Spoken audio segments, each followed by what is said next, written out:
inside of something, what's inside of a compressor, what's inside of a TXV.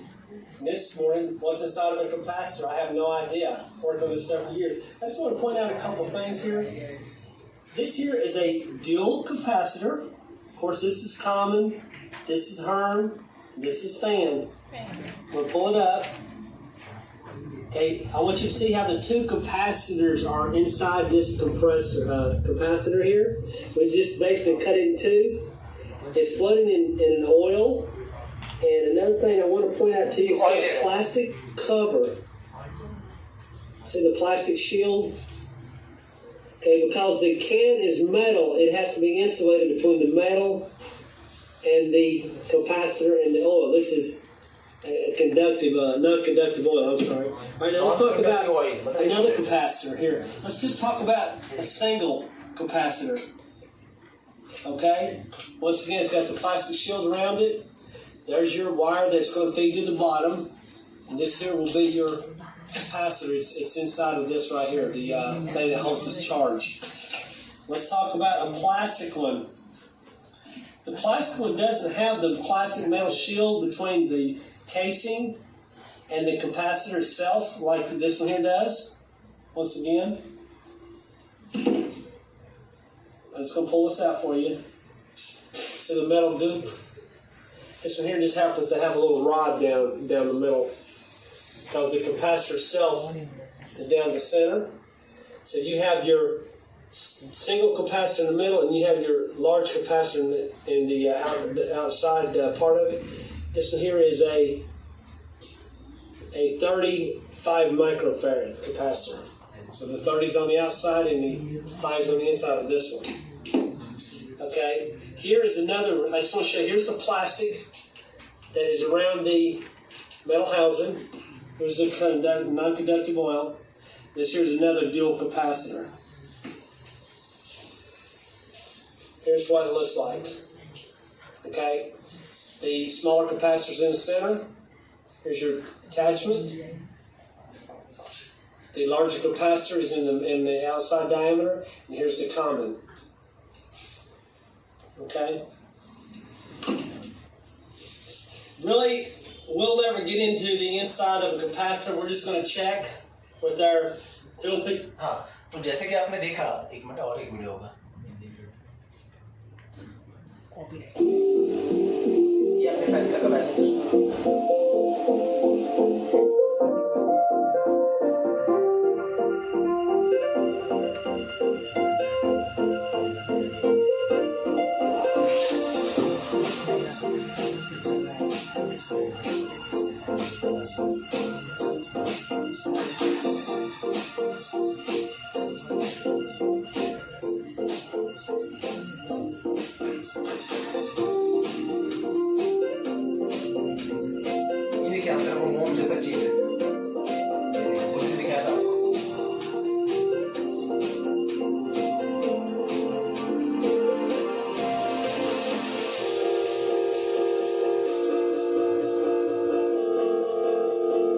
पढ़ रहे होते तो वो था 4.5 माइक्रो फैरेड. काफी छोटा सा वैल्यू है.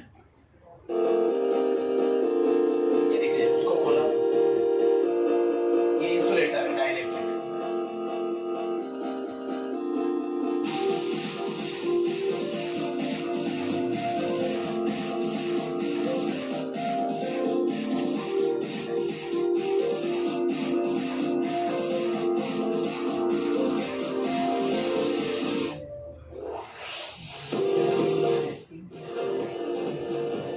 देखिए, उसके अंदर और एक प्लास्टिक का पेपर है.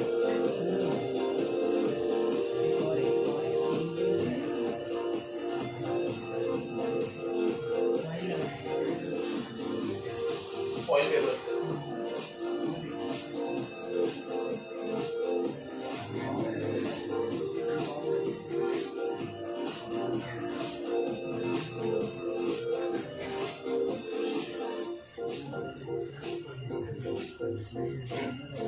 इतना काफी है गाइस. अब सवाल ये है कि कैपेसिटर के अंदर ऑयल, प्लास्टिक, पेपर, ये सारे इंसुलेटर है. इंसुलेटर को हम लोग डाइलेक्ट्रिक कहने वाले, ये लोग अंदर क्या कर रहे हैं? ठीक है, कैपेसिटर में इनको भरने से फायदा क्या है? तो थ्योरी थोड़ा सा समझा देता हूँ शॉर्ट में, फिर बुक वाले पैटर्न पे आते हैं। As a human we are very greedy. हम चाहते हैं कि हमें कैपेसिटर से ज्यादा एनर्जी मिले। एनर्जी का फॉर्मूला 3 में से ये लिखते हैं, हाफ सी वी स्क्वायर। अगर किसी तरह से हम कैपेसिटेंस बढ़ा पाए तो सीधी सी बात है हमें एनर्जी भी ज्यादा मिलेगा। अब कैपेसिटेंस का खुद का बेसिक फॉर्मूला क्या है? C is equal to Q by V. और एक चीज, कैपेसिटर के जो दो प्लेट है, एक पे चार्ज है प्लस क्यू, एक पे चार्ज है माइनस क्यू, तो दोनों के बीच में यूनिफॉर्म इलेक्ट्रिक फील्ड भी है। और उस यूनिफॉर्म इलेक्ट्रिक फील्ड का फॉर्मूला क्या आता है? V by D. ये वाला V मतलब क्या है? Potential difference.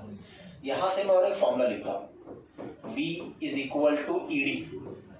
कुछ नहीं किया, क्रॉस मल्टीप्लाई किया है। अब मेरी बात 11th में जाते हैं।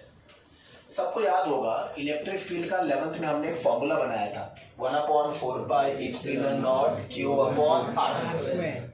इप्सिलॉन मैं लिख के बताता हूँ, चलो 1/4 pi epsilon naught Q upon R square. ये इलेक्ट्रिक फील्ड किस मीडियम में है? वैक्यूम या फिर एयर। चलिए इसको नाम देते हैं ई नॉट। क्या नाम देते हैं? अगर कोई और मीडियम है तो फिर इलेक्ट्रिक फील्ड का फॉर्मूला क्या होता है? 1/4 पाई इप्सिलॉन नॉट के क्यू अपॉन आर स्क्वायर। के क्या है? उस मटेरियल का डाई इलेक्ट्रिक कांस्टेंट। ठीक है, अच्छा याद करो, इसी फॉर्मूला को हम ऐसे भी लिख सकते हैं, 1/4 pi epsilon naught Q upon R square. कुछ नहीं किया, के को नीचे पुल कर लिया, के को नीचे।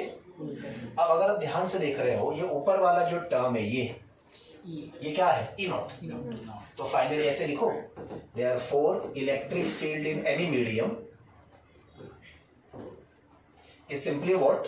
Electric field in vacuum divide by के। तो मान के चलो एयर में इलेक्ट्रिक फील्ड था 10, कितना? और जिस मीडियम में हमने रखा है उस मीडियम का डाई इलेक्ट्रिक कांस्टेंट है 5, कितना? तो अभी नया इलेक्ट्रिक फील्ड कितना आएगा? 10/5, that is 2। Moral of the story, अगर एयर में से उठा के किसी और मीडियम में जाएंगे तो इलेक्ट्रिक फील्ड क्या हो जाता है? कम।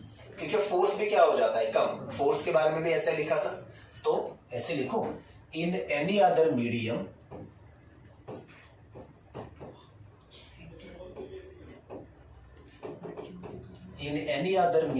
Electric field decreases. In any other medium electric field. अब इधर जरा इस फॉर्मूला पे आइए, दो प्लेट के बीच का सेपरेशन तो हमने सेम रखा है, दो प्लेट के बीच का सेपरेशन हमने सेम रखा है ना कैपेसिटर के। लेकिन अगर दो प्लेट के बीच में प्लास्टिक, ऑयल, पेपर ऐसा कुछ तो भरा, मतलब डाई इलेक्ट्रिक भरा, तो दो प्लेट के बीच का इलेक्ट्रिक फील्ड क्या हो जाएगा? कम। क्या हो जाएगा? बोलो, ये समझा? पहले दो प्लेट के बीच में क्या है? एयर। उसे हमने क्या नाम दिया था? Air capacitance. याद है formula last time? A epsilon naught by D. तो दो प्लेट के बीच में जब एयर है तब इलेक्ट्रिक फील्ड जितना है, अगर दो प्लेट के बीच में आपने प्लास्टिक, पेपर, ऑयल ऐसा कुछ भर दिया, तो इस लॉजिक से हिसाब से कैपेसिटर के अंदर का इलेक्ट्रिक फील्ड क्या हो जाएगा? कम। और सेपरेशन तो सेम है, तो इलेक्ट्रिक फील्ड कम हुआ तो पोटेंशियल डिफरेंस भी कम।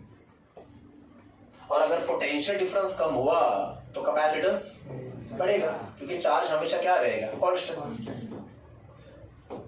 चार्ज हमेशा क्या रहेगा? मतलब डाई इलेक्ट्रिक भरने से इलेक्ट्रिक फील्ड कम होगा, तो जितना बैटरी पहले आप लगा रहे थे अब उससे थोड़ा कम बैटरी लगाया तो भी काम चल जाएगा। पोटेंशियल कम होगा तो कैपेसिटेंस बढ़ जाएगा। पहले 5 वोल्ट का बैटरी था, हो सकता है अभी 3 वोल्ट का ही लगे, तो 2 वोल्ट का बैटरी एक्स्ट्रा है, और चार्ज को भेजेगा, कैपेसिटेंस बढ़ेगा। और कैपेसिटेंस बढ़ गया तो एनर्जी भी, ये लॉजिक है। ये फायदा है दो प्लेट के बीच में प्लास्टिक, पेपर या ऑयल भरने का, मतलब इंसुलेटर भरने का, मतलब डाई इलेक्ट्रिक भरने का। सीक्वेंस में जाते हैं, मैं लिखा के भी दूंगा। ये डाई इलेक्ट्रिक भरने से पहला पॉइंट, दो प्लेट के बीच का क्या कम होता है? Electric field. दूसरा पॉइंट, इलेक्ट्रिक फील्ड कम होने से दो प्लेट के बीच का क्या कम होता है? Potential difference. और तीसरा पॉइंट, पोटेंशियल डिफरेंस कम होने से क्या बढ़ता है? कैपेसिटेंस। और चौथा पॉइंट, कैपेसिटेंस बढ़ने से क्या बढ़ता है? Energy store. इस तरह से एनर्जी स्टोरेज बढ़ाया। क्या हमने दो प्लेट के बीच का सेपरेशन चेंज किया? नहीं। क्या हमने प्लेट का साइज चेंज किया? नहीं। क्या हमने बैटरी ज्यादा लगाया? नहीं। लास्ट टाइम भी डिस्कस किया था। कैपेसिटेंस बढ़ाने के और भी रास्ते हैं, जैसे कि प्लेट का एरिया बढ़ाओ पर उससे सिस्टम बड़ा हो जाएगा, सो बैड आइडिया। दो प्लेट के बीच का सेपरेशन कम करो, पर वो भी नहीं कर सकते। अगर याद होगा तो लास्ट टाइम का फॉर्मूला लिखता हूँ, ये था ना, C is equal to A epsilon naught upon D। इधर से हमने सीखा था कि कैपेसिटेंस बढ़ाना है तो या तो डिस्टेंस कम करो या तो एरिया बढ़ाओ, पर ये दोनों ऑप्शन बराबर नहीं है। तीसरा ऑप्शन है बैटरी बढ़ाओ, ये भी बराबर नहीं है। तो हमने बस स्मार्टली क्या किया, दो प्लेट के बीच में जो गैप होता है उस गैप में हम क्या भर रहे हैं, डाई इलेक्ट्रिक, जैसे कि पेपर, जैसे कि ऑयल, जैसे कि प्लास्टिक। तो इससे चार बातें हुई और एनर्जी स्टोरेज बढ़ गई। ये रीजन है गाइस, और यही रीजन है कि हमें इन मीडियम के बारे में, मतलब इंसुलेटर के बारे में जानना जरूरी है। अच्छा, अब आपके मन में एक सवाल और आना चाहिए, इंसुलेटर क्यों, कंडक्टर क्यों नहीं? दो प्लेट के बीच में गैप में कुछ भरना ही है ना, तो कॉपर भर दो। कॉपर आज से पहले तो हमेशा से हमारा फेवरेट रहा है फॉर करंट। एल्यूमिनियम भर दो, अमीरी है तो गोल्ड भर दो, पर ये सब नहीं भरना है। प्लास्टिक भरना है, पेपर भरना है, ऐसा क्यों? तो वापस आपको 11th में लेके जाता हूं, अगर आपको याद होगा तो देख लेते। चलो, अगर आपको याद होगा तो कंडक्टर के अंदर का इलेक्ट्रिक फील्ड कितना होता है? 0। कुछ याद आया? ये पढ़ा है कि नहीं पढ़ा है? ठीक है, फिर से एक बार करते हैं। चलो ध्यान से देखो, नहीं याद है, नहीं पढ़ाया होगा तो देख लो एक बार। चलो, तो लग रहा है पढ़ाया पर देख लो। मान लीजिए गाइस, ये हमारा कंडक्टर है। कौन है? कंडक्टर। इसमें बहुत सारे फ्री इलेक्ट्रॉन्स हैं जो बेचारे यहां वहां भाग रहे हैं।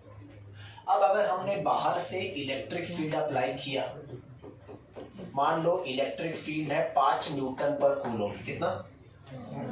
इलेक्ट्रिक फील्ड का यूनिट इज न्यूटन पर या वोल्ट पर मीटर। अच्छा, इलेक्ट्रिक फील्ड कहां से कहां जाता है? प्लस से माइनस। अच्छा, फील्ड का काम क्या होता है? इलेक्ट्रिक फील्ड हो या मैग्नेटिक फील्ड हो, फील्ड का काम क्या होता है?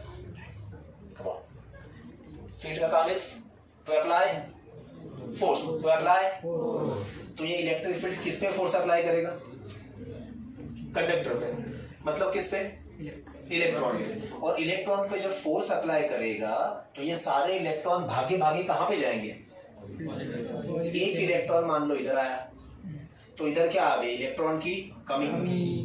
दूसरा इलेक्ट्रॉन इधर आया तो इधर क्या आ गई? कमी। अब देखो अंदर भी क्या सीन हो रहा है, एक तरफ माइनस एक तरफ, मतलब अंदर भी क्या बन रहा है? Electric field. अच्छा, वो भी कहां से कहां जाएगा?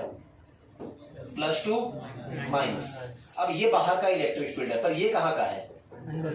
अंदर का। एक फर्क नोट कर रहे हो? बाहर का इलेक्ट्रिक फील्ड ऐसे लेफ्ट टू राइट जा रहे हैं और अंदर का राइट टू, मतलब ये दोनों अपोजिट दिशा में है। पहले अंदर इलेक्ट्रिक फील्ड था ही नहीं, अब अंदर भी है। मान लो अंदर का इलेक्ट्रिक फील्ड है 2, कितना? अब बाहर का इधर कितना जा रहा है? 5। अंदर का इधर कितना जा रहा है? तो रिजल्टेंट कितना आएगा? 3। और वो भी किधर जाएगा? इधर। मतलब 5 से कितने पे आ गए हम लोग? बढ़ा कि घटा? बढ़ा कि घटा? घटा। काम खत्म नहीं हुआ है। और एक इलेक्ट्रॉन इधर आया, यहां से फिर से प्लस। अंदर का इलेक्ट्रिक फील्ड मान लो 2 से हो गया 3। बाहर का अभी भी कितना है? अंदर का कितना है? रिजल्टेंट कितना है? 2। और कम हुआ? खत्म नहीं हुआ। अब मान लो अंदर का हो गया 4, बाहर का अभी भी कितना है? अंदर का कितना है? रिजल्टेंट कितना है? और फाइनली एक मोमेंट ऐसा आएगा जब अंदर के सारे इलेक्ट्रॉन्स ऐसे लेफ्ट में जमा होंगे, राइट में सारा प्लस आएगा और अंदर का इलेक्ट्रिक फील्ड भी बाहर के इतना ही होगा, 5, ये भी 5 से ज्यादा होगा क्या? सवाल ही पैदा नहीं होता, कॉमन सेंस है। अगर बाहर ही 5 है तो अंदर मैक्स टू मैक्स कितना होगा? अब लेकिन ये सीन बड़ा जरूरी है, बाहर का इलेक्ट्रिक फील्ड इज 5, अंदर का भी, रिजल्टेंट इज 0। मतलब ये बाहर के इलेक्ट्रिक फील्ड ने अंदर के इलेक्ट्रिक फील्ड को क्या कर दिया? काट दिया। मतलब ही electric field inside the conductor is equal to कितना? 0। कंडक्टर के अंदर का इलेक्ट्रिक फील्ड इज 0। हमें इलेक्ट्रिक फील्ड कम करना है, 0 थोड़ी करना है। हमने क्या बोला, दो प्लेट के बीच में प्लास्टिक, ऑयल, पेपर भरेंगे तो अंदर का इलेक्ट्रिक फील्ड कम होगा। कम करना है, 0 थोड़ी करना है। इसीलिए कंडक्टर नहीं करना है, इसीलिए इंसुलेटर। सेमीकंडक्टर को अभी तक हम जानते ही नहीं है और सेमीकंडक्टर इसमें फिट नहीं बैठेगा। यहां से आपको और एक चीज याद रखनी है, ये जो डाई इलेक्ट्रिक कांस्टेंट है के, किसके लिए, कंडक्टर के लिए, इसका वैल्यू याद रखना इन्फिनिटी। कितना, ये एमसीक्यू में पूछा जाता है। हाँ, तो ये दो बातें समझ में आ गई। आप समझा इंसुलेटर पे इतना फोकस क्यों है? ठीक है, स्टार्ट करें। चलो लिखवाता हूं, नोट करके लिखो, note. Electric field inside the, हाँ पॉज कर, थैंक यू, हाँ पॉज कर दो। प्लेट के बीच में भरना है और इंसुलेटर भरने से इलेक्ट्रिक फील्ड कम होता है, इतना एक लाइन में कंसेप्ट तो समझ में आ गया है। और ये सब डिटेल में समझाना पड़ेगा थ्योरी वाइज। अब डिटेल में समझाने के लिए पहले इंसुलेटर को हमें समझ के लेना पड़ेगा कि इंसुलेटर बिहेव कैसे करता है। अब इंसुलेटर बार बार नहीं बोलूंगा, उसकी जगह पे हम वर्ड क्या यूज करेंगे, डाई इलेक्ट्रिक। क्या यूज करेंगे, डाई इलेक्ट्रिक। अब जरा ध्यान से देखो प्लीज, डाई इलेक्ट्रिक में ना गाइस दो तरह के डाई इलेक्ट्रिक होते हैं। जरा ध्यान से देखो, ये सब केमिस्ट्री में भी आपको हुआ है, मैं नई बात नहीं पढ़ा रहा हूँ, ये सब रेडीमेड नोट्स में आ जाएगा, बस ध्यान से देखो। दो तरह के डाई इलेक्ट्रिक्स होते हैं, एक का नाम है पोलार, यस, नॉन पोलार। नाम तो सुना है आपने। अब बुक ने जैसे दिया है वो तो बाद में बताता हूं कि बुक ने कैसे लिखा है, पर आपको समझने के लिए थोड़ा आसान हो इसके लिए अलग तरीके से जाएंगे। कैसे, उसके लिए पहले एग्जांपल देख लेते हैं। पोलार का सबसे अच्छा एग्जांपल कौन है, H2O molecule, water molecule, HCl molecule भी है। और नॉन पोलार का सबसे अच्छा एग्जांपल है कार्बन डाइऑक्साइड का मॉलिक्यूल, CO2। अच्छा, पोलार के नाम में मतलब है पोल, पोल मतलब दो कॉर्नर बनेगा। सो पोलार मतलब ऐसा मॉलिक्यूल जिसमें दो कॉर्नर बनेंगे। अब दो कॉर्नर कैसे, एक प्लस तो दूसरा माइनस। नॉन पोलार मतलब उसमें ऐसे कॉर्नर्स नहीं बनते। चलिए देख लेते हैं, आइए मेरी हेल्प कीजिए। H2O का मॉलिक्यूल बनाना है तो पहले ऑक्सीजन का एक एटम लिया। अच्छा बाय द वे, ऑक्सीजन का एटॉमिक नंबर ध्यान से सुनो, ध्यान से सुनो। ऑक्सीजन का atomic number, mass number, very good. तो 8 इलेक्ट्रॉन होंगे। पहले ऑर्बिट में 2 इलेक्ट्रॉन, ध्यान देते रहो, ये बुक में लिखा नहीं है। पहले ऑर्बिट में 2 इलेक्ट्रॉन और दूसरे ऑर्बिट में कितने इलेक्ट्रॉन, 8 में से 2 गए, कितने बचे, 6 ना। 1 2 3 4 5 6, ये रहा गाइस अपना ऑक्सीजन। अब ये ऑक्सीजन बॉन्ड बनाएगा किसके साथ, हाइड्रोजन के साथ। बराबर है आपकी बात। तो चलिए हाइड्रोजन भी ड्रॉ कर लेते हैं। मान लेते हैं ये हाइड्रोजन का एक अकेला एटम है और उसका ये एक अकेला ऑर्बिट है। अब हाइड्रोजन का एटॉमिक नंबर कितना है गाइस, 1। तो उसके पास कितने इलेक्ट्रॉन है, तो हाइड्रोजन का वो एक इलेक्ट्रॉन, ध्यान से देखिए, ऑक्सीजन के एक इलेक्ट्रॉन के साथ क्या बना रहा है, बॉन्ड, तभी तो जुड़ेंगे वो। उसी तरह से यस, उसी तरह से हाइड्रोजन का ये दूसरा एटम है, ये देख लीजिए, ध्यान से देख लीजिए, ये बन गया बन गया बन गया बन गया।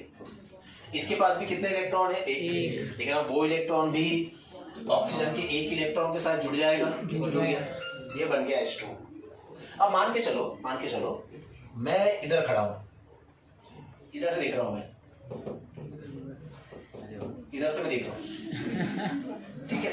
अब पहले ऐसे बाल थे मेरे, हाँ सच में ऐसे ही थे, ठीक है। तो हाँ, पर वो मेरी वाइफ है, उनके घर वालों ने कहा कि ऐसे बात तो कतई नहीं चलेंगे, हम लड़की नहीं देंगे, तो इसीलिए थोड़ा फिर चेंज करना पड़ेगा। नहीं तो 10 साल ऐसे बाल नहीं घूम रहा था। हाँ ध्यान तो चलो। तो यहाँ से कौन दिख रहा है, ऑक्सीजन। ऑक्सीजन में आपको क्या नजर आ रहा है, 4 इलेक्ट्रॉन। आपको हाइड्रोजन नजर नहीं आएगा क्योंकि ऑक्सीजन के उस पार है।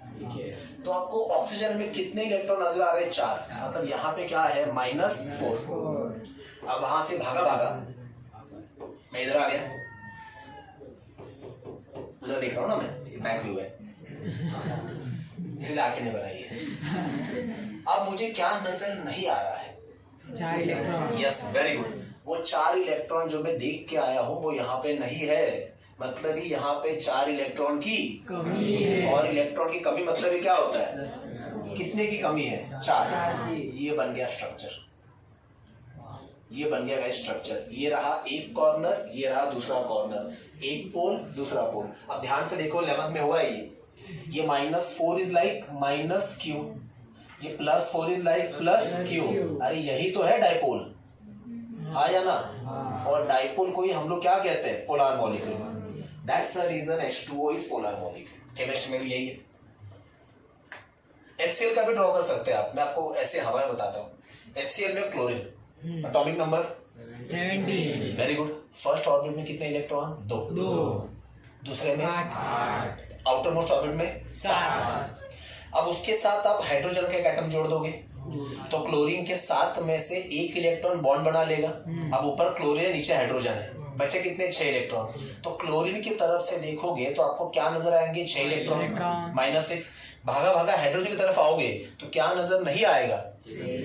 मतलब वहां पे -6 है, यहाँ पे -q and that's the reason HCl is polar, that's the reason H2O is polar. ये अलग चीज है कि बुक ने ऐसा लिखा नहीं है। बुक ने कैसे लिखा है वो देखना है, पहले ये समझ लो, कंसेप्ट थोड़ा क्लियर कर लो।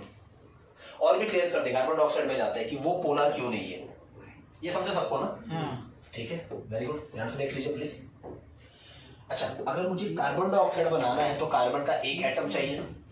कार्बन का एटॉमिक नंबर कितना है? 6। मतलब पहले ऑर्बिट में कितने इलेक्ट्रॉन?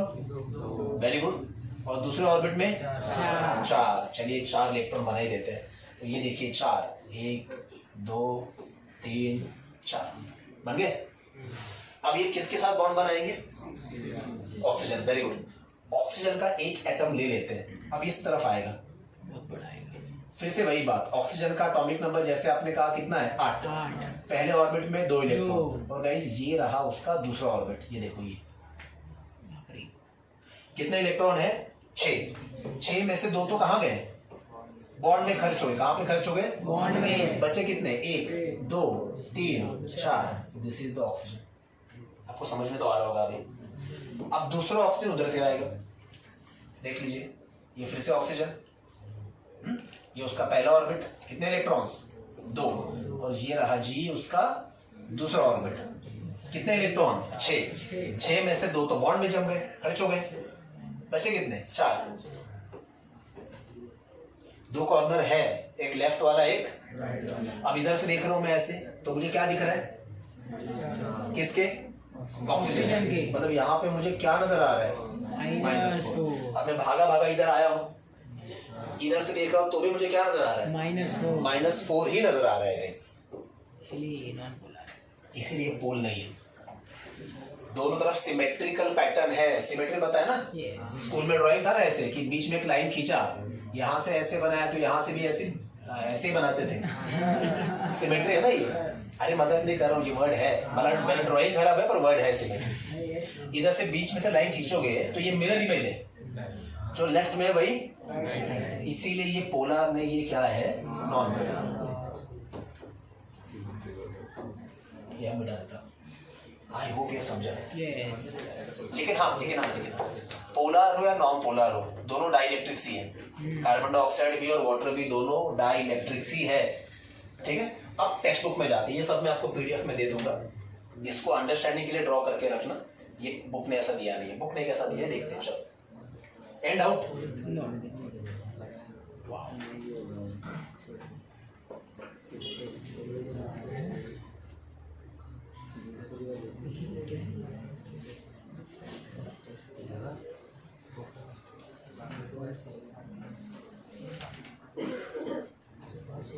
हाँ चलिए ध्यान दीजिए प्लीज।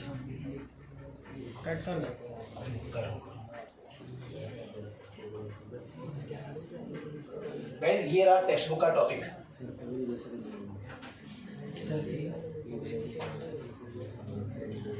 ये रहा गाइस टेक्स्ट बुक का टॉपिक। नाम क्या है देखिए, conductors, insulators, free charges and bound charges inside a conductor. अब आपको सब कुछ पढ़ना भी नहीं है, इतना तकलीफ लेने की जरूरत ही नहीं है, जितना हाईलाइट किया हुआ है सिर्फ उतना ही पढ़ना है।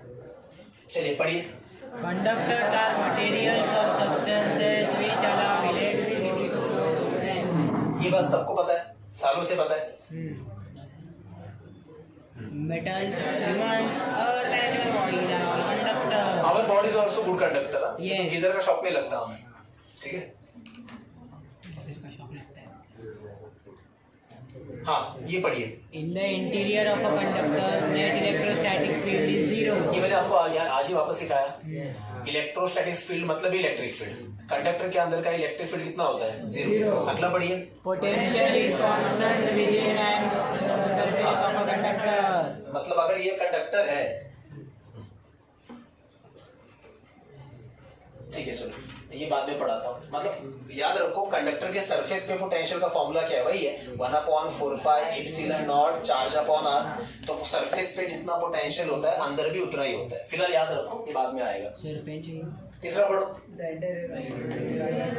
Conductor does not have any charge. हम कंडक्टर के अंदर थोड़ी चार्ज रखते हैं, बाहर सरफेस पे रखते हैं ना। चौथा, electric field just outside and charge conductor is perpendicular to the surface. अगर मैं कंडक्टर हूँ, ये अपने यहाँ पे चार्ज रखा है, तो इलेक्ट्रिक फील्ड ऐसे जाएगा ना, मतलब मेरी बॉडी को कैसा जा रहा है? परपेंडिकुलर। ये चार बातें बाद में लिखनी है, याद रखना। ये शेडिंग एंड में आएगा, सबसे इसका वीडियो दिखाना है। यस, मेन मुद्दा ये है, यहाँ से आपका टॉपिक स्टार्ट हो रहा है। Dielectrics and electric polarization. Polarization मतलब पोल बनाना, मतलब एक तरफ माइनस एक तरफ प्लस। पहला पॉइंट,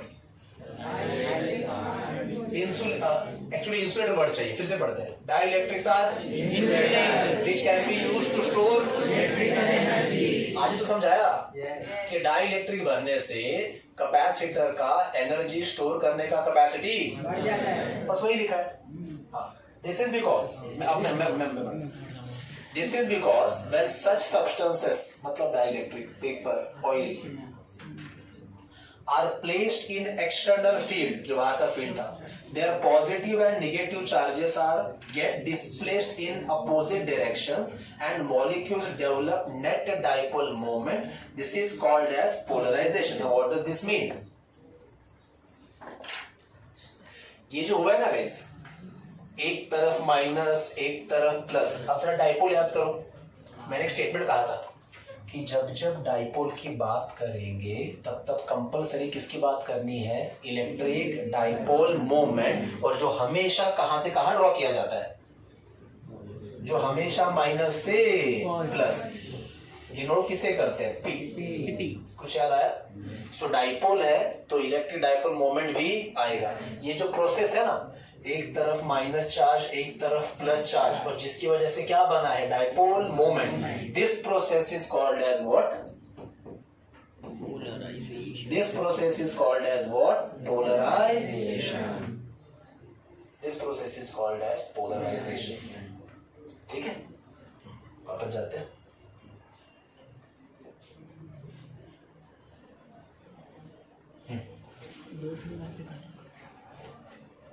हाँ, जरा एग्जांपल पढ़ लीजिए। वैक्स, याद आया? फैन का कैपेसिटर वैक्स था वो। Water, would, mica, rubber, stone, plastic etcetera dielectrics, जो आपने वीडियो में भी देखा। ये मैंने आपको अभी पढ़ा है, ये पढ़ो। Polar dielectrics and non polar dielectrics. याद रहेगा? चलिए कुछ बातें लिखवा के देता हूँ, नहीं तो ऐसे कथा सुन के पक जाओगे आप लोग। पहले ना गाइस, वो ये डायग्राम बनाने के लिए जगह छोड़ दीजिए, टाइटल दीजिए। हाँ, वहां पे फैन चालू करो, पॉज करो। इसके उल्टा इधर आइए, इधर देखिए, निगेटिव भी इधर ही है, निगेटिव भी इधर ही है, पॉजिटिव भी इधर ही है, फिर निगेटिव, सब देखो एक ही लाइन पे है। मतलब centre of mass of positive charge proton and centre of mass of negative charge are on same line because of symmetrical structure. Because of इधर वैसा नहीं है, इधर इसका सेंटर ऑफ मास इधर आ रहा है प्रोटॉन का, इलेक्ट्रॉन का कहीं और आएगा, क्योंकि वो स्ट्रक्चर कैसा है? असिमेट्रिक है। अब गाइस ये बुकिश लैंग्वेज है, ये बुकिश लैंग्वेज है। क्या? Centre of mass of positive charge and centre of mass of negative are not on a same line. बस इतना याद रखो। Because of what? asymmetric structure and such molecules are called as what? Polar molecules. याद रहेगा? ये कुछ definition book में से उठाने पड़ेंगे, इजी करके हम यहाँ पे समझ तो रहे, ये बेटर समझेगा आपको। ये देखो सब लोग एक ही लाइन पे, प्रोटॉन का सेंटर ऑफ मास और इलेक्ट्रॉन का सेंटर ऑफ मास एक ही लाइन पे है बिकॉज ऑफ सिमेट्रिक स्ट्रक्चर। तो इनको क्या बोलना है? Non polar. और अगर एक लाइन पे नहीं है तो इनको क्या बोलना है? पोलर। बस इतना याद रखो। Are you clear? चलिए वापस जाते हैं उधर।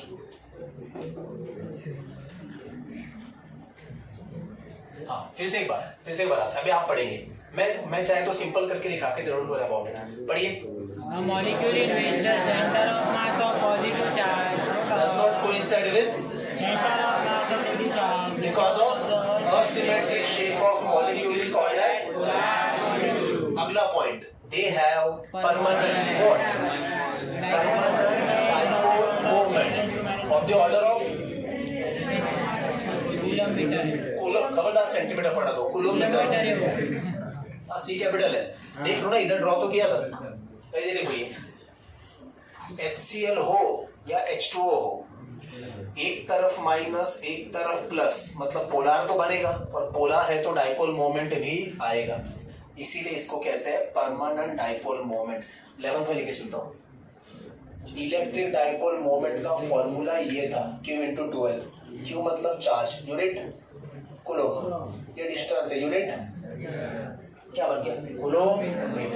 आई होप मेकिंग सेंस? ठीक है, अपन चलते हैं। 2 पॉइंट हो गए, तीसरा पॉइंट पढ़ो। अल्कोहल एंड NH3, ये सारे क्या है? एग्जांपल्स हैं। ये सारे क्या है? एग्जांपल्स हैं। बस हो गए। पोलर मॉलिक्यूल पूछा तो 3 पॉइंट लिखने, नॉन पोलर पूछा तो 3 पॉइंट लिखने, डिफरेंस भी हो गया। 3 पॉइंट का डिफरेंस है, 2 मार्क के लिए आता है। इजी, मैं लिखवाता हूँ। लिखिए, क्वेश्चन आंसर फॉर्म में जाएंगे। हाँ सॉरी, क्वेश्चन लिखना है, क्वेश्चन लिखो। Right a short note on write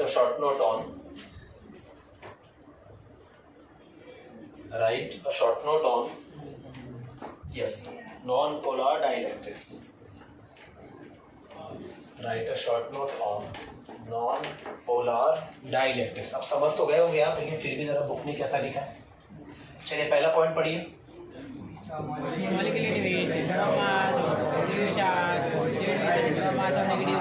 Is called as भाई CO2 का डायग्राम।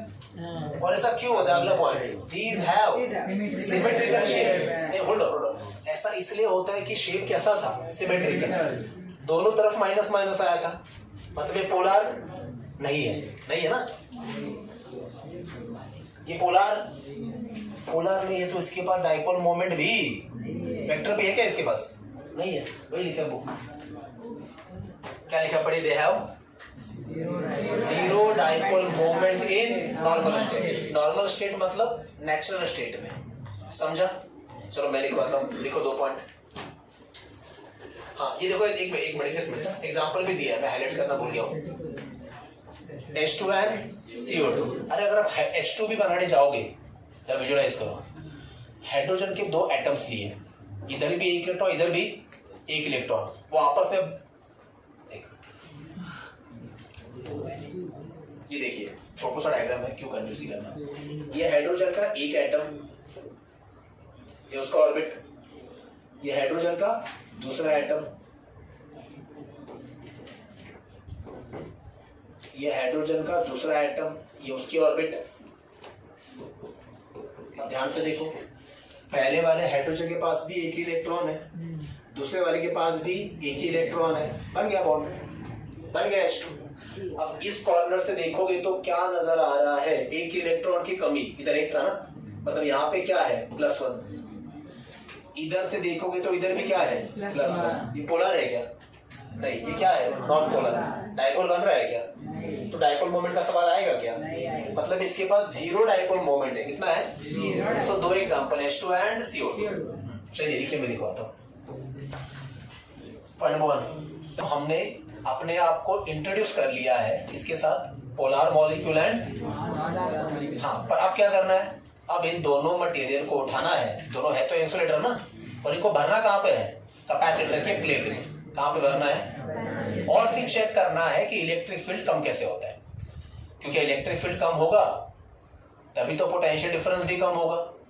पोटेंशियल डिफरेंस कम होगा तो कैपेसिटेंस, और कैपेसिटेंस बढ़ेगा तो एनर्जी भी। That's what we require, that's what we require. I hope making sense. 2 minute का ब्रेक ले लो वाले, आवाज इतनी कम चाहिए कि वहां पर डिस्टर्बेंस नहीं जाए। अब वापस पहले बोर्ड पे पढ़ाता हूँ, फिर टेक्स्ट बुक में कैसा लिखा है वो भी समझाता हूँ। Polar molecules that is dielectric placed in the gap of capacitor। अब गाइस यहाँ पे 2 डायग्राम बनाने हैं, 2। कैपेसिटर मतलब क्या, एक तरफ प्लस वाला प्लेट, एक तरफ माइनस वाला प्लेट। प्लस वाले प्लेट पे कितना चार्ज होता है, प्लस क्यू। माइनस वाले प्लेट पे कितना चार्ज होता है, माइनस क्यू।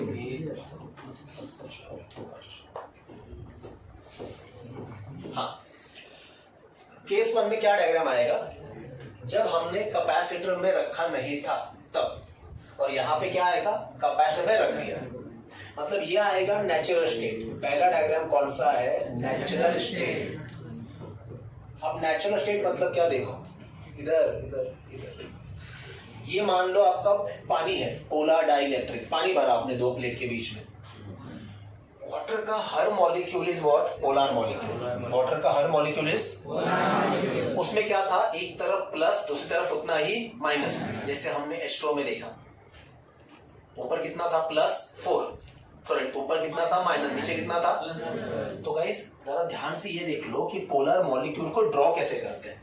पोलर मॉलिक्यूल को थ्योरी समझाने के लिए ड्रॉ ऐसे करते हैं, देखो ऐसे। ये ड्रॉ करने का तरीका है, ये ड्रॉ करने का तरीका है। ये क्या समझा रहा है, जितना प्लस उतना ही ऐसे, जितने चाहे उतने बना लो। मैं 3-4 तो बना ही देता हूं।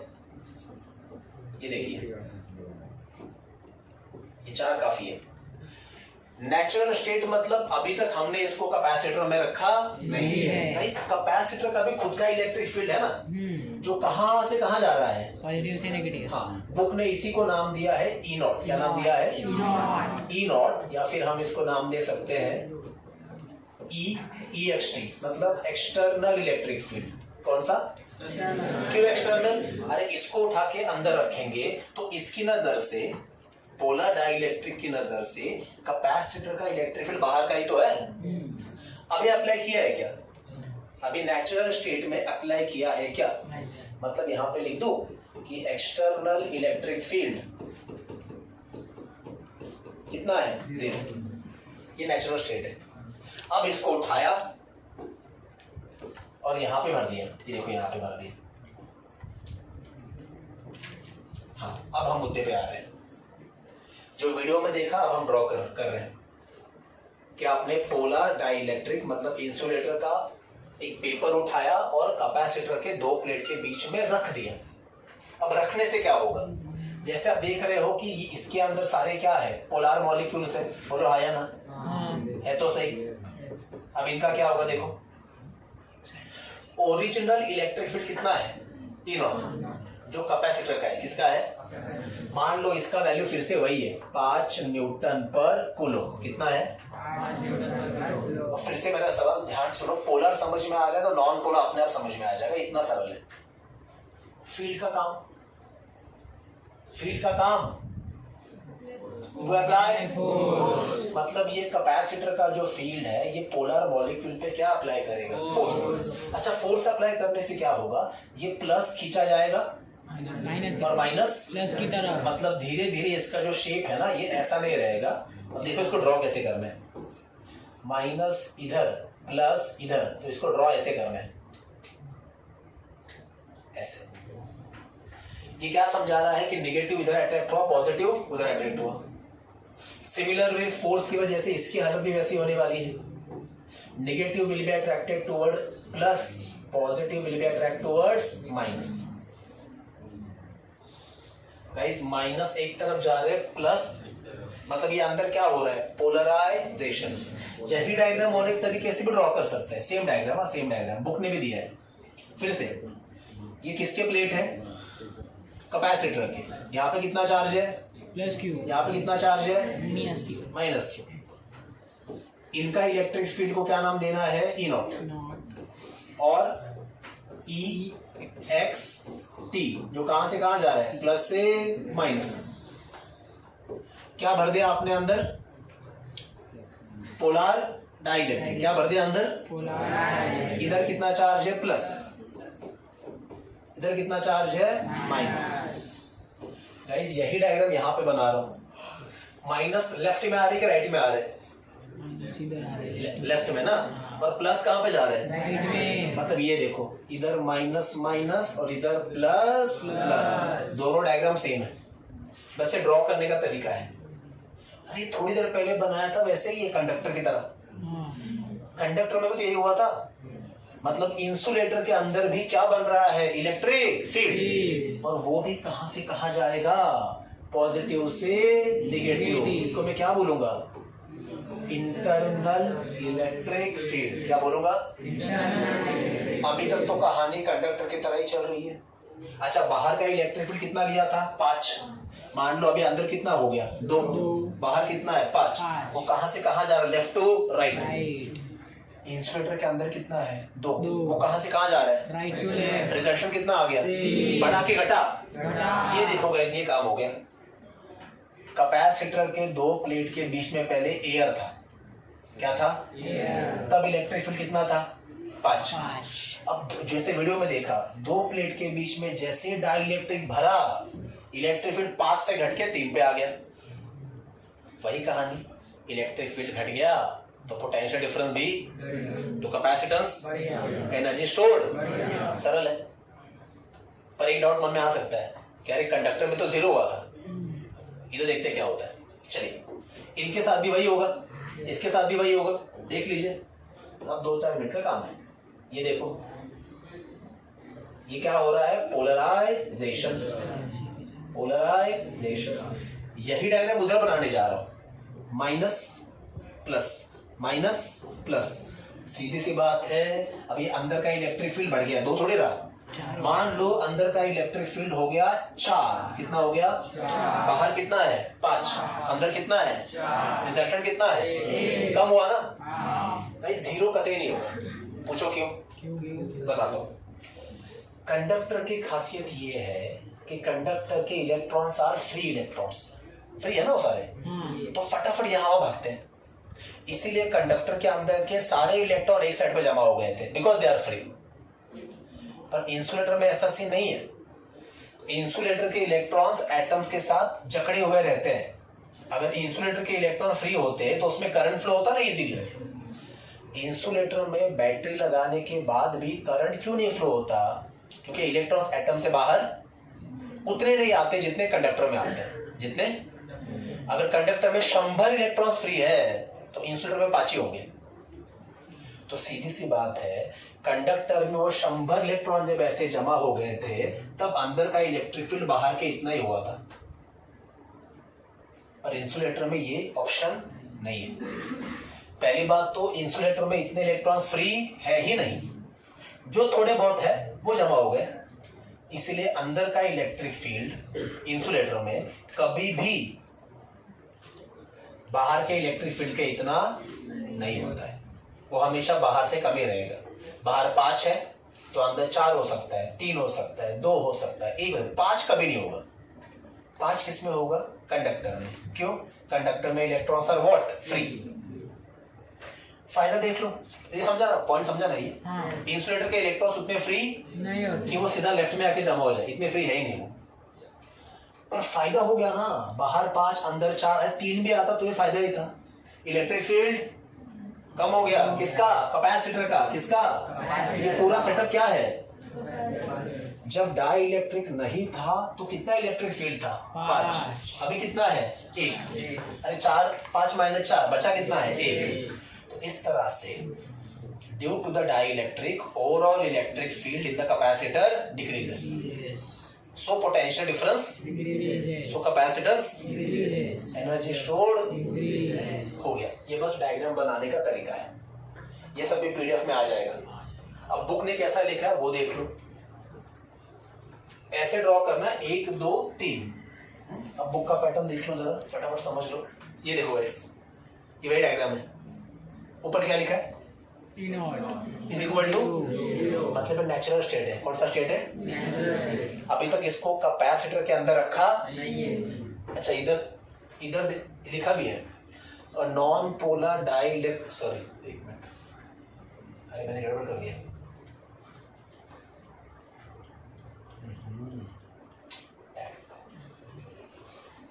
एक हल्का चेंज करना पड़ेगा, सारी बड़बड़ सेम है। क्या बात उल्टा कर दिया मैंने, सारी बड़बड़ सेम है, बस ये किसका है, नॉन पोलर। तो ऐसे जो ड्रॉ करना, आई एम एक्सट्रीमली सॉरी, मैंने फ्लो में कर दिया आगे। ये ऐसे किसको ड्रॉ करना है, नॉन पोलर को। किसको, नॉन पोलर मॉलिक्यूल को ड्रॉ करने का तरीका ये है। तो पोलर को ड्रॉ करने का तरीका भी देखते हैं, जरा बुक में जाते हैं, देख लो ध्यान से। हाँ ये देखिए, पढ़िए जरा। Dielectric material in the absence of, ये डायग्राम है। अभी तक इसको कैपेसिटर के अंदर रखा नहीं है, और जब रखा तो देखो ये सीन हो गया। क्या लिखा है यहाँ पे, पढ़िए। इज नॉट इक्वल टू, अरे E naught is not equal to 0, मतलब ही हमने इसको कहां पे रख दिया है, कैपेसिटर के अंदर। प्लस क्यू एंड ये देखो ऐसा आ गया। इधर देखो ई नॉट का डायरेक्शन भी दिया है, ये कहां से कहां जा रहा है, +2। ये देखो ये माइनस इधर खींचा गया, प्लस उधर खींचा गया। ये दो डायग्राम आपको या उधर से बनाओ या इधर से बनाओ, एक ही बात है। उस पीडीएफ से बनाओगे तो भी चल जाएगा, जो मैं पिक निकाल के भेजूंगा। डायग्राम समझ में आ गया। अब लिखना कैसे वो देख लेते फटाफट। ये पहले नॉन पोलर लिया है बुक ने। हाँ मैं पढ़ता हूँ, सुनिए ध्यान से। In presence of an external electric field, the centers of positive charge in each molecule of non-polar dielectric is pulled in the direction of E naught, while the centers of negative charges are displaced in opposite direction. कुछ नहीं समझा होगा, bookish language है, हम इसको simple करके लिखेंगे। ध्यान से पढ़ते हैं, चलो। In the presence of external electric field, आसान भाषा में उठा के कैपेसिटर के अंदर रख दिया है। The centres of positive charge, आसान भाषा में positive charge, in each molecule of non polar dielectric is pulled in the direction of external field. इधर आइए जरा, इसका सिंपल मतलब ये है गाइस, एक्सटर्नल इलेक्ट्रिक फील्ड का डायरेक्शन ये है, लेफ्ट टू राइट। तो ये प्लस एरो की तरफ गया ना, देखो ना इधर प्लस भी तो राइट में गया। तो बुक ने ऐसा लिखा है कि positive charge is attracted towards direction of electric field, मतलब है किसकी तरफ, minus. And negative charge is displace in opposite direction, ये इधर गया तो ये इधर आया। हम ऐसा नहीं लिखेंगे, मैं आपको सिंपल करके लिखा के देता हूं कि positive charge is attracted towards negative and and negative charge attracted towards. बस यही रीजन है कि बुक का भी दिखा रहा हूँ कि बुक ने कैसा लिखा है, पर जरूरी नहीं कि हर बार आप बुक का लैंग्वेज फॉलो करो, जरूरी नहीं है। मैं बराबर लिखा के देता हूँ, पहले पूरा समझ में आया। हाँ आगे बढ़ते, अगला पॉइंट पढ़िए। Each molecule becomes a tiny dipole having dipole moment. अब ये क्या है, ये क्या है, अरे इधर देखोगे, इसको खींचने की वजह से एक तरफ माइनस एक तरफ, मतलब ये वापस क्या बन गया, डाइपोल की तरह ही बन गया। बात ध्यान से सुनो, ये नॉन पोलर है, इसमें पहले से डाइपोल नहीं था। ये डायग्राम नॉन पोलर है, पहले से डाइपोल नहीं था, लेकिन अभी जैसे हमने इसको कैपेसिटर के अंदर रखा, अब ये डाइपोल जैसा दिख तो रहा है, एक तरफ माइनस एक तरफ प्लस, मतलब नॉन पोलर भी होगा तो भी कैपेसिटर के अंदर रखने के बाद कैपेसिटर के इलेक्ट्रिक फील्ड की वजह से माइनस एक तरफ प्लस एक तरफ, तो हाँ वो भी कैसा लग रहा है, डाइपोल की तरह लग रहा है। और अगर वो डाइपोल की तरह लग रहा है मतलब उसके पास भी क्या आ गया है, इलेक्ट्रिक डाइपोल मोमेंट, पर उसका खुद का बाहर से उसको दिया है, बाहर से उसको। और जब बाहर से देते हैं तो वहां पे एक वर्ड आता है, क्या लिखा है, इंड्यूस, मतलब बाहर से देना। देख लीजिए, हाँ आप पढ़िए। Having dipole moment, the induced dipole, ये देखो ये वर्ड आ गया इंड्यूस। इंड्यूस की उसका खुद का नहीं है, वो तो कैपेसिटर के इलेक्ट्रिक फील्ड की वजह से उसको मिला है। The induced dipole of different molecules add up giving net dipole moment. अब ये ऐड कैसे होंगे देख लो, इसका डाइपोल मोमेंट कहां से कहां जाएगा, -2 प्लस, इसका भी, इसका भी, इसका भी, सारे आपस में क्या हो जाएंगे, ऐड, सारे आपस में क्या हो जाएंगे, ऐड। एंड लास्ट पॉइंट,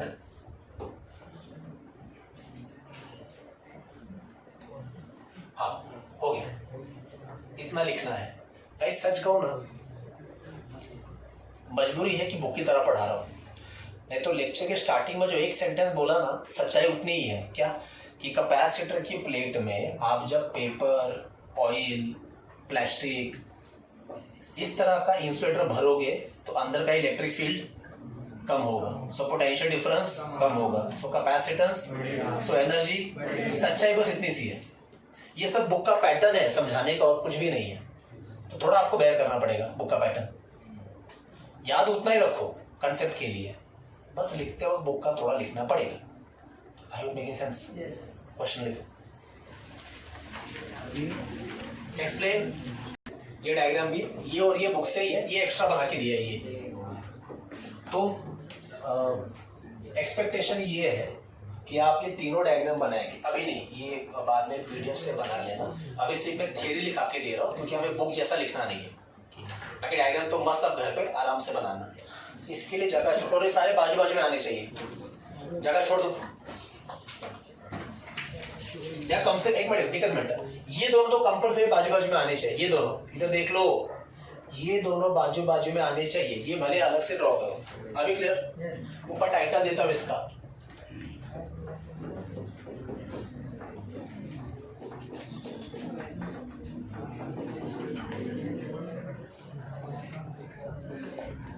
कहां पे रखा है, कैपेसिटर। जगह छोड़ दो प्लीज, मैं थ्योरी लिखवाने जा रहा हूँ। अभी 10 मिनट में खत्म हो जाएगा सब कुछ। उसके बाद एक वेंडिंग जनरेटर ही पढ़ाना है और कुछ नहीं, हो जाएगा आज का। जगह छोड़ा, चलो पहला पॉइंट, जैसे मैंने कहा कि नॉन पोलर मॉलिक्यूल ऐसे बनाते हैं ऑन द बोर्ड। किधर हो, हेलो, मेरे को पता है ये थोड़ा बोर है, बट फिर भी क्या ही करें अब, इसलिए तो वीडियो लाया हूँ ताकि एकदम हवा में ना चले सब कुछ, कि मैं क्या बोल रहा हूँ सिर्फ मुझे पता है, बाकी सबको पता ही नहीं चल गया है। कम से कुछ नहीं तो घर जा इतना तो याद रहेगा कि वीडियो में देखा था कि हाँ कैपेसिटर के अंदर इंसुलेटर होता है। फैन, दूसरे वीडियो में फैन का भी कट करके दिखाया ना, कुछ नहीं तो उतना याद रखा तो भी बहुत है। लाइक घर पे जाके कोई गेस्ट आएगा तो अंकल आपको पता है इसके अंदर ना पेपर भरा है, वो भी एक्सपेक्ट नहीं करेगा इसके अंदर पेपर क्या कर रहे हैं।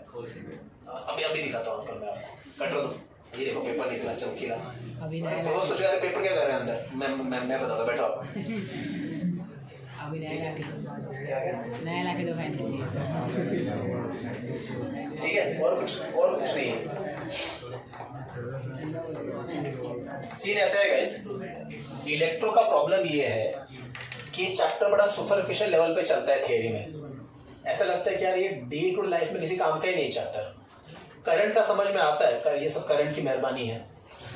दिन भर हमें करंट चाहिए है कि नहीं, ये तो मोबाइल में नहीं चलेगा, ऑक्सीजन लेवल कम हो जाएगा। लेकिन इलेक्ट्रो का वैसे समझ में नहीं आता, पर कम से कम अभी इतना तो समझ में आ रहा है कि फैन जो घूम रहा है उसके अंदर जो कैपेसिटर है जिसका बड़ा इंपॉर्टेंट रोल है, उसके अंदर इलेक्ट्रोस्टैटिक्स ही काम कर रहा है। अच्छा, एक बात मैं आपको और समझा दूं आगे बढ़ने से पहले। फैन का ये कैपेसिटर करता क्या एग्जैक्टली? करता ये है, जैसे जनरेटर का आपने देखा होगा, जनरेटर चालू करने के लिए इसे खींचना पड़ता है, मतलब उसको जर्क देना पड़ता है। जर्क, जब पुराने ऑटो, जब ये इलेक्ट्रिक स्टार्ट नहीं था तो उसको जर्क देना पड़ता था, वो ऐसे ऊपर उठा के, ताकि उसका मोटर स्टार्ट हो जाए। उसी तरह से फैन को स्टार्ट होने के लिए भी फैन के अंदर देना पड़ता है जर्क। जर्क का मतलब है बहुत सारा एनर्जी एटम मोमेंट देना। जैसे फुटबॉल को किक मारते हैं तो बहुत सारा एनर्जी आप एक मोमेंट में दे रहे हो, बराबर। क्या होता है, हम जब बटन ऑन करते हैं ये सप्लाई वहां तक जाएगा, फैन को देगा, बात बराबर है। लेकिन फैन चालू करने के लिए बहुत ज्यादा एनर्जी एक टाइम पे देना चाहिए। वो कहां से मिलेगा? तो कैपेसिटर के अंदर जो एनर्जी स्टोर्ड है, जैसे बटन ऑन करोगे सबसे पहले वो कैपेसिटर के अंदर का एनर्जी फैन को मिलेगा, जस्ट लाइक अ किक, ताकि फैन घूमना चालू हो जाए। जग बैठे फैन को, और फिर ये सप्लाई जाएगा और धीरे धीरे फैन अपना स्पीड पकड़ना स्टार्ट करेगा।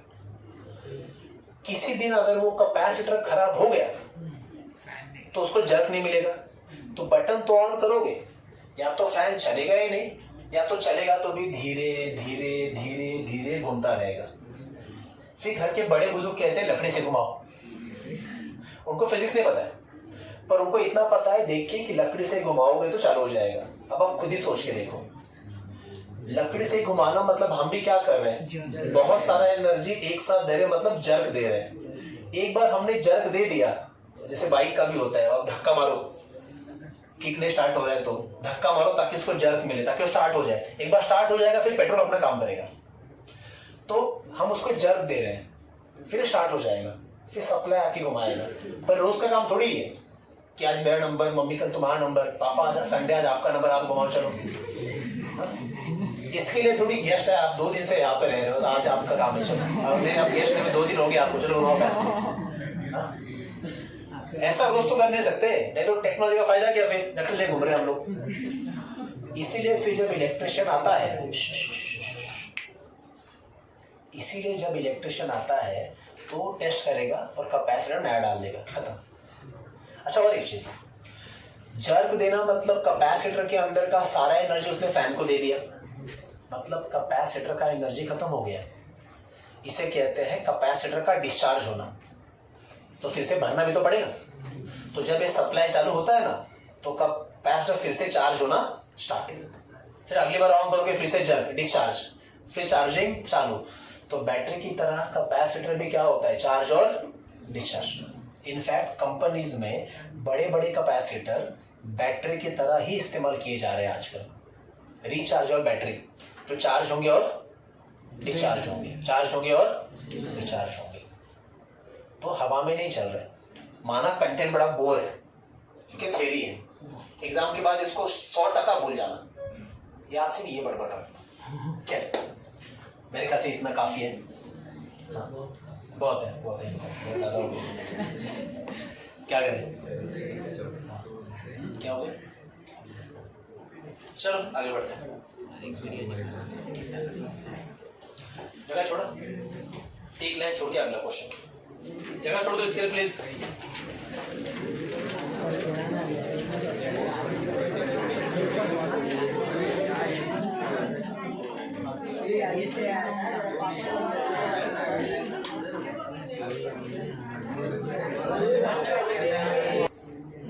अब गाइस फिर से डायग्राम बनाने जा रहा हूं, बस इस बार ड्रॉ करने का पैटर्न अलग है। टॉपिक क्या आएगा, पोलर डाइलेक्ट्रिक्स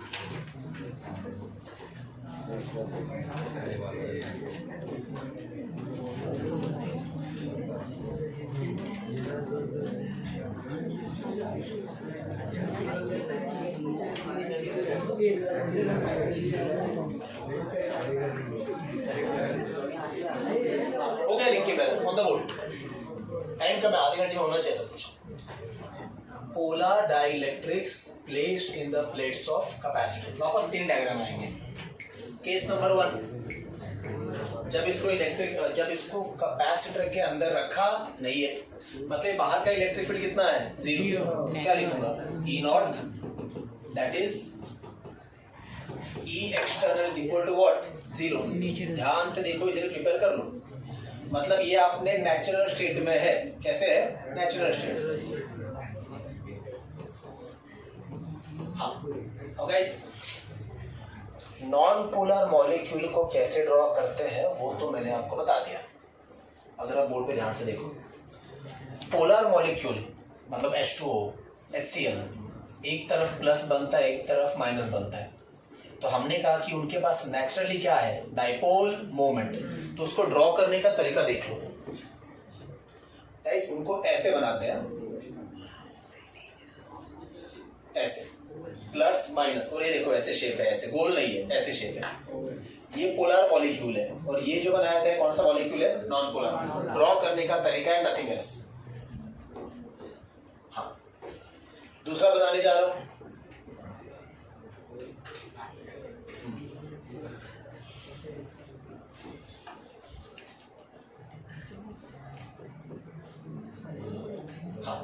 अगर आप सोच रहे होंगे इसको ऐसे या आप नहीं भी सोच रहे होंगे कि इसको ऐसे क्यों बनाया, तो बता दूं। नॉन पोलर में कैसा था, वो पहले से डाइपोल नहीं थे। वो तो जब हमने नॉन पोलर मटेरियल को कैपेसिटर के अंदर रखा तो कैपेसिटर के फील्ड की वजह से, फोर्स की वजह से एक तरफ माइनस चार्ज एक तरफ प्लस चार्ज आए, तो उनमें डाइपोल मोमेंट आया, और वो कैसा था, इंड्यूस्ड। इनके पास पहले से डाइपोल मोमेंट है क्योंकि ये नेचुरली डाइपोल है। अब इसका थ्योरी समझाने का तरीका सुन लो। वापस कंडक्टर में जाते हैं, इलेक्ट्रिक करंट वाले कंडक्टर में। वहां का थ्योरी हम कैसे समझाते हैं कि मार्केट से हम जब कॉपर का तार लेंगे, अभी तक बैटरी जोड़ा नहीं है, तो इस कॉपर की तार में, कंडक्टर में फ्री इलेक्ट्रॉन पहले से ही बहुत ज्यादा है, बट द दिक्कत is they all are moving in random direction, so they all cancel each others effect. लेकिन जब आप बैटरी लगाते हो तो बैटरी के फील्ड की वजह से, फोर्स की वजह से ये सारे इलेक्ट्रॉन एक दिशा में भागना स्टार्ट करते हैं, माइनस टू प्लस। और क्योंकि सारे इलेक्ट्रॉन एक दिशा में जाते हैं, तब जाके हम कहते हैं कि करंट फ्लो होना स्टार्ट हो। उसी तरह से इधर देखो, नॉन पोलर में भी हमने क्या किया, पहले तो डाइपोल बने, और जब डाइपोल बने तो बनने के बाद सबका डाइपोल मोमेंट, अरे किधर था, सेम दिशा में था ना। हमने लिखा भी है ऐड करके नेट इलेक्ट्रिक डाइपोल मोमेंट बढ़ गया, लिखा है ना, हाँ या ना?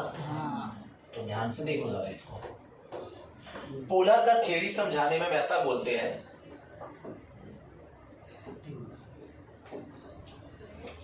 पोलर का थ्योरी समझाते वक्त थोड़ा ध्यान से देखो इधर, ये माइनस या प्लस, मतलब इसका डाइपोल मोमेंट इधर जाएगा, इसका इधर जाएगा, इसका इधर जाएगा, इसका ऊपर जाएगा।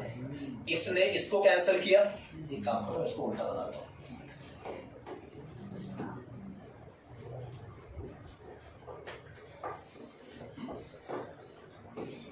देख लीजिएगा इसे। ये डाइपोल मोमेंट इधर जा रहा है, ये नीचे जा रहा है, आपस में क्या हो गए, cancel.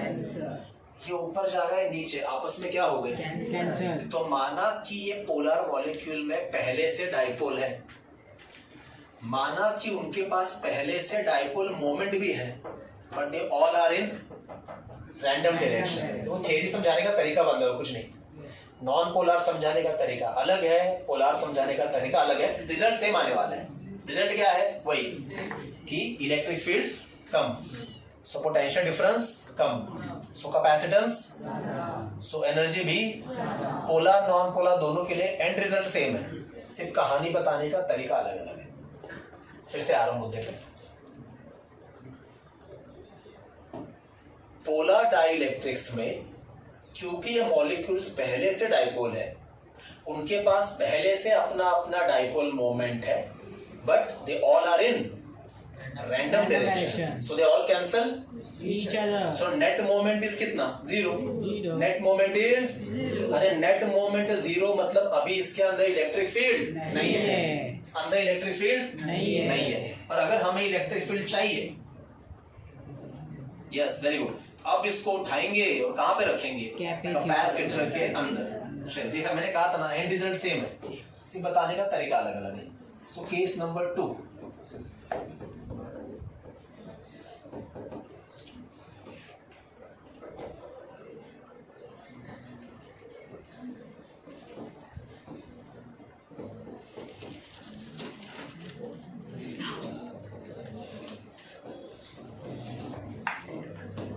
Placed between plates of capacitor. ध्यान से देखो, ये रहा कैपेसिटर का एक प्लेट, ये रहा उसका दूसरा प्लेट। यहाँ पे कितना चार्ज है, प्लस क्यू, यहाँ पे कितना चार्ज है, माइनस क्यू।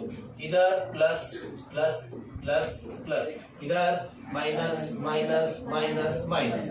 ऑलरेडी कैपेसिटर का इलेक्ट्रिक फील्ड है जो कहां से कहां जा रहा है, बोलोगे तो आएगा पॉजिटिव से।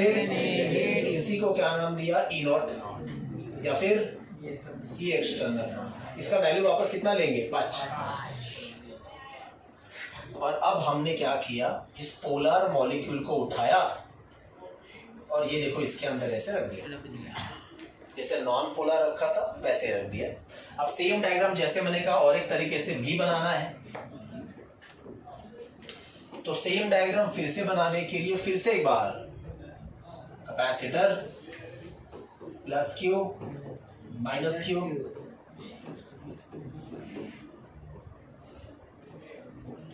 ये देखो आपने डाई इलेक्ट्रिक भर दिया है, कौन सा वाला, पोलर वाला।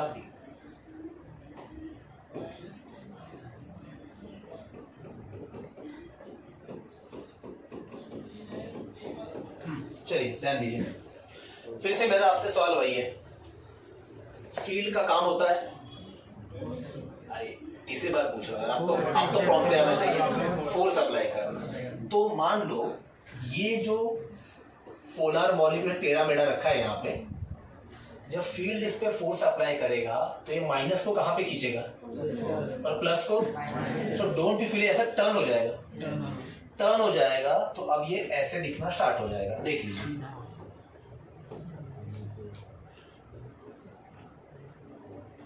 देखा, पर वापस वही खेल है, माइनस एक तरफ प्लस एक तरफ, अब उधर बनाने जाओ तो ये देखो माइनस प्लस, ये और ये दोनों सेम है, और अगर माइनस एक तरफ प्लस एक तरफ, इसी को तो कहते हैं पोलराइजेशन। इसका मतलब अब अंदर भी क्या बन चुका है, इलेक्ट्रिक फील्ड, जो कहां से कहां जा रहा है, राइट, ऐसे ऐसे, बाहर का इधर 5 मान लो, अंदर का इज 1, इधर 5 इधर 1, रिजल्टेंट कितना आया 4, देखो इलेक्ट्रिक फील्ड कम हो गया, 0 नहीं हो पाएगा क्योंकि कंडक्टर नहीं है ये, 5 से 4 हो गया, वापस वही स्टेटमेंट, इलेक्ट्रिक फील्ड कम तो पोटेंशियल डिफरेंस कम तो कैपेसिटेंस ज्यादा, एनर्जी स्टोर्ड ज्यादा, देखो एंड रिजल्ट सेम है, बस बताने का तरीका अलग है। अब ये रिपीट कर लें, अभी इस पे भी जब फोर्स अप्लाई होगा इस पे, तो माइन ये ऐसे गाइस, ये ऐसे टर्न होगा ऐसे, क्यों, देखो ना ऐसा है ना, ये ऐसा है, ये ऐसा टर्न होगा ताकि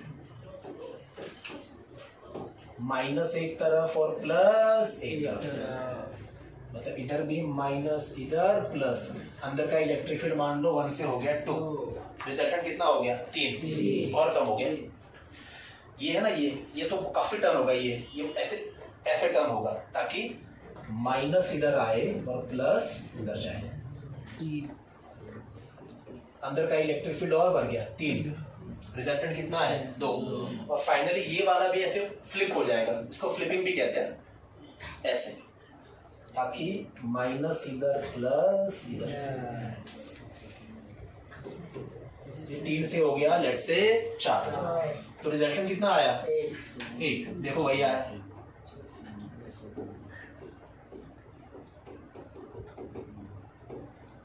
तो गाइस इस तरह से पोलर हो या नॉन पोलर हो, आप जब उस डाई इलेक्ट्रिक को कैपेसिटर के अंदर रखते हो तो यही सब होता है। इनका भी देखो सारे मोमेंट एक दिशा में, अभी इधर पहले रैंडम थे ना, अब इसका भी इधर इधर इधर इधर, सो वही स्टेटमेंट आएगा जो नॉन पोलर में था, क्या, नेट इलेक्ट्रिक मोमेंट इंक्रीजेस, मतलब ही इसका इसके अंदर भी इलेक्ट्रिक फील्ड बन गया। डायग्राम समझा, ड्रॉ करने का तरीका समझा, अब डायग्राम यही बना हो गया, अब बस बुक ने कैसा लिखा है वो समझते हैं। चलिए, हाँ ये देखिए ऐसे क्या लिखा है, मतलब अभी तक इसको कैपेसिटर के अंदर तो देखो टेढ़े मेढ़े हैं, और ये देखो ये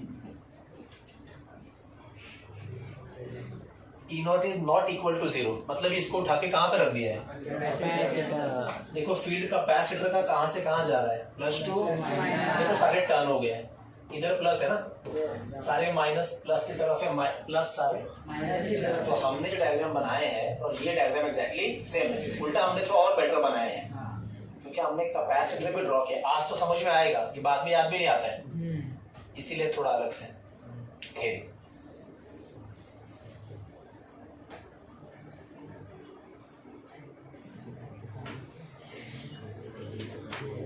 हाँ लिखा के मैं ही दूंगा आपको, ध्यान से चलिए पढ़ते हैं, पढ़ो। ड्यू टू थर्मल एक्सीटेशन, हाँ बोल दो, स्टैचू बोल दो। ये thermal agitation word actually semiconductor chapter में आता है। Yes. कंडक्टर के अंदर फ्री इलेक्ट्रॉन्स यहाँ वहाँ क्यों भागते हैं? अंदर के टेम्परेचर की वजह से। ये डाइपोल मोमेंट शुरू में ऐसे अलग अलग दिशा में क्यों है? टेम्परेचर की वजह से। मटेरियल के अंदर भी टेम्परेचर होता है ना गाइस। और एजिटेशन का मतलब है धक्का मुक्की, आंदोलन। अरे हाँ, डिक्शनरी मतलब है, अपने मन से बोल रहा हूँ। देखो पेपर में अगर ऐसा स्टेटमेंट आया, protesters got agitated with the police, मतलब जो लोग प्रोटेस्ट करने आए थे उनका और पुलिस का आपस में धक्का बुक्की या झड़प हो गया। That is called as agitation, आंदोलन, धक्का बुक्की। अब ये वर्ड का एजिटेशन क्यों लिखा है यहाँ पे? कंडक्टर में हम कहते हैं ना कि जब फ्री इलेक्ट्रॉन यहाँ वहां भागते हैं तो अंदर एटम से टकराते हैं, दैट इज धक्का बुक्की, दैट इज एजिटेशन। एक काम करते हैं, let's keep it simple English. Due to temperature, खत्म।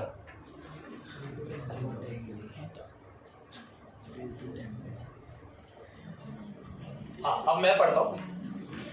Due to temperature in a material in the absence of any external electric field, these dipole moments are Randomly oriented. बस इतना ही लिखना है कि when external field is absent, that is जब हमने उसको कैपेसिटर के अंदर नहीं रखा है, all the moments are in random orientation, hence Total dipole moment is 0. When applied, मतलब आप उठा के कहां पर रख दिया है? Capacitor. The dipole moments of different molecules tend to align with the field. ये देखो ना, फील्ड के साथ ही अलाइन हुआ है, ये देखो सब फील्ड के साथ अलाइन हुए हैं। As a result develops net dipole moment. ये सेम स्टेटमेंट नॉन पोलर में भी था। देखो उधर ही आके वापस रुक गए हम। अल्टीमेटली पोलर हो या नॉन पोलर हो, दोनों के अंदर क्या हो रहा है? पोलराइजेशन, मतलब दोनों के अंदर क्या बन रहा है? Dipole moment. और इसका रिजल्ट क्या आ रहा है? कैपेसिटर के अंदर का इलेक्ट्रिक फील्ड कम हो रहा है। बस इतनी सी बात है। Hence the dielectric is polarized. ये मुझे आपको लिखवा के देना है, पर होल्ड ऑन, नीचे आते हैं। हाँ, अब ये पढ़ो जरा। Both polar and non-polar presence of electric field, that's it. यहां तक ही आना है, बाकी नीचे डेफिनेशन दिया है किसका। फिर से पढ़ो, ये पढ़ो जरा।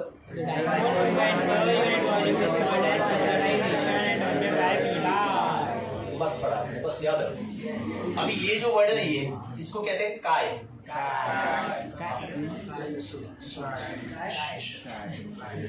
करो टाइम पास, 3:30 के आगे जाएगा। शांत रहो, कंट्रोल खत्म कर दो। ये आपको, इसका नाम है ससेप्टिबिलिटी, जिसका सिंपल इंग्लिश मतलब है सेंसिटिविटी, पर ये आपको अभी नहीं समझेगा। एक चैप्टर आएगा मैग्नेटिक मटेरियल्स, 12th में आएगा, उस चैप्टर में थ्योरी आएगा, उसके बाद आपको ये समझेगा। खैर फिलहाल जितना जरूरी है उतना मैंने पढ़ा दिया है। Are you clear? चलो लिखवाते हैं, लिखो। इन पोलर गड़बड़ करी, यहाँ पे लिखा है बुक में, देख लीजिए, मैं पढ़ रहा हूँ। When a dielectric, polar non-polar whoever, when a dielectric is placed in an external electric field, मतलब ही कैपेसिटर के अंदर, the value of field inside the dielectric is less than external electric field। मैंने कहा ना, बाहर 5 है तो अंदर 5 होगा ही नहीं, क्योंकि इंसुलेटर है, क्योंकि इंसुलेटर है। इतने इलेक्ट्रॉन फ्री थोड़ी उसके पास। As a result of alignment of dipole moments, there is an apparent sheet of positive charges in the right side and negative charges in the left side। ये जाने दो। In short, एक तरफ plus, एक तरफ minus. बस बस। These are two sheets of induced surface charges produce an electric field called as polarization field in the insulator। आसान भाषा में ये देखो, अंदर बन गया ना फील्ड, अंदर फील्ड बन गया है। बस बुक ने एक प्रिंटिंग मिस्टेक किया है। अंदर के फील्ड को ई नॉट कैसे बोलेंगे? बाहर का ई नॉट है तो अंदर का ई नॉट थोड़ी होगा। This is printing mistake. यहाँ पे क्या आना चाहिए? EENT। क्या आना चाहिए? Which opposes the applied electric field. Applied electric field में क्या लिखना चाहिए था? E naught. ये देखो बुक में यहाँ पे लिखा है क्या, कि अंदर का इलेक्ट्रिक फील्ड और बाहर का इलेक्ट्रिक फील्ड अपोजिट दिशा में है, तो वो एक दूसरे को अपोज करेंगे। मतलब ही क्या करना है? सबट्रैक्ट। और क्या लिखा है, the net electric field is vector E. तो सीधी सी बात है, नेट इलेक्ट्रिक फील्ड क्या आएगा, बाहर का इलेक्ट्रिक फील्ड माइनस अंदर का इलेक्ट्रिक फील्ड। बाहर का कितना था 5, अंदर कितना आ गया 4, तो बचा कितना है, that is the net electric field. I hope समझा। उधर भाई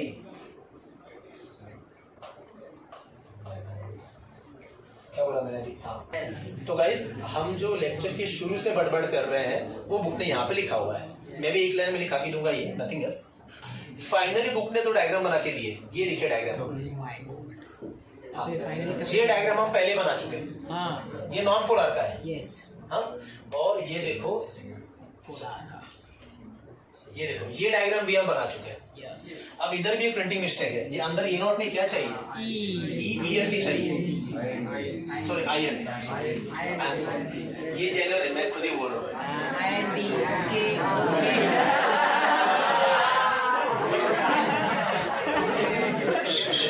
अरे मेरा तो स्लिप ऑफ टंग हो गया, जानबूझ के थोड़ी मैंने बोला है, मैं जानबूझ के एन टी बोलूंगा। अच्छा ठीक है, मत मानो आप, अभी भी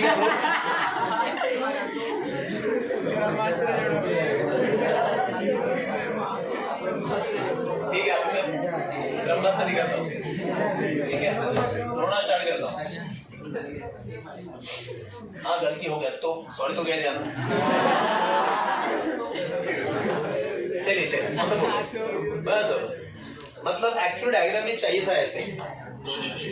ये अंदर का इलेक्ट्रिक फील्ड को बोलना है आई एन टी, ये बाहर का इलेक्ट्रिक फील्ड इधर जा रहा है, और ये देखो रिजल्ट है इलेक्ट्रिक फील्ड। तो इस तरह से बुक ने भी फाइनली वो एक्सप्लेन किया ही है, और यहाँ पे ये खत्म हो गया है, ये देखो खत्म हो गया है एंड में। ये वही है, नेट इलेक्ट्रिक फील्ड कितना बचा finally 1, that is E vector E. 5 में 4 गया, बचा कितना अभी ई, और ये फाइनली ओरिजिनल वैल्यू से कम है। सो कैपेसिटर के अंदर का इलेक्ट्रिक फील्ड कम हो गया, सो पोटेंशियल डिफरेंस भी कम हो गया, सो कैपेसिटेंस बढ़ गया, सो एनर्जी स्टोर्ड भी बढ़ गया। हाँ, ये रहा अलग अलग मटेरियल का डाई इलेक्ट्रिक कॉन्स्टेंट। ये देखो, एयर का 1, ग्लास का वैल्यू भी दिया है। हाँ, माइका दिखाने जा रहे हैं, देखो गाइस यहाँ पे लिखा है मेटल कितना है, इनफिनिटी। एक कंक्लूजन में लास्ट लाइन लिखो कि माइका शीट दिखा तो चला जाता है। Net electric field in capacitor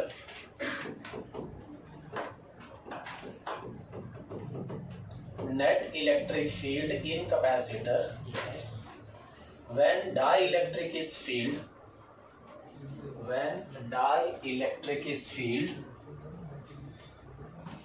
is given as follows,